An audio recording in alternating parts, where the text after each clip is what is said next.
করে নিতে পারি, আমার যে নিজের স্বপ্ন সেটা যদি আমি নিজে দেখে নিতে পারি, স্বপ্নের জন্য যা কিছু করা যায় সেটা যদি নিজে করে নিতে পারি, তাহলে আমি বিশ্বের যেখানেই থাকি না কেন আমি সেখানেই সাফল্য অর্জন করতে পারি।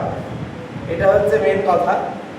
আর মাধ্যমিকটা সেরকমভাবে কিছু একটা মানে বিশাল বড় পরীক্ষা সেরকম নয়, তবে একটা ব্যাপার, আগে দেখনদারি তারপর গুণ বিচার। আগে দেখতে ভালো হবে, আগে হাতে লেখা সুন্দর হবে, আগে যাতে মাস্টারের পছন্দ হয় যিনি খাতা দেখবেন তিনি যাতে মানে খাতাটাকে প্রেফার করেন সেদিকটা আমাকে ভেবে দেখতে হবে। আর পড়াশোনা তো অবশ্যই করতে হবে রোজ। আর সেরকমভাবে যদি ভালো করে পড়াশোনা করি তাহলে ক্লাস 10 পর্যন্ত আমার মনে হয় না যে বাড়িতে গিয়ে আরও টিউশন পড়ার দরকার আছে। স্কুলের স্যারেরাই যেগুলো পড়ান সেগুলো যদি আমি নিজে ভালোভাবে পড়তে পারি, যে প্রত্যেকটা যে আর্টস সাবজেক্ট তার মধ্যে যদি আমি সায়েন্সের কেনটাকে খুঁজে বের করতে পারি, তবে আমার পড়াশোনাটাকে আরও বেশি ভালো লাগবে এবং আমি সেটাকে আরও দরদ দিয়ে পড়বো।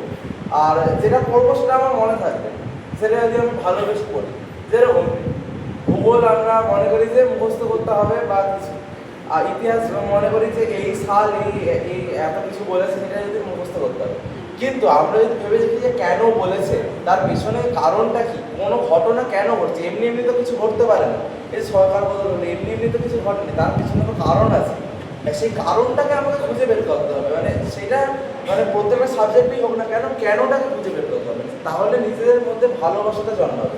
সেই ভালোবাসা থেকেই কিন্তু আমরা সাফল্যের দোরগোড়ায় পৌঁছে যাব।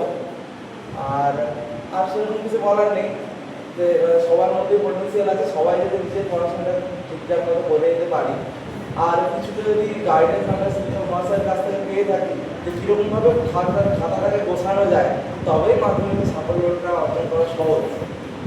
আর কিছু কারণ প্রশ্ন আছে?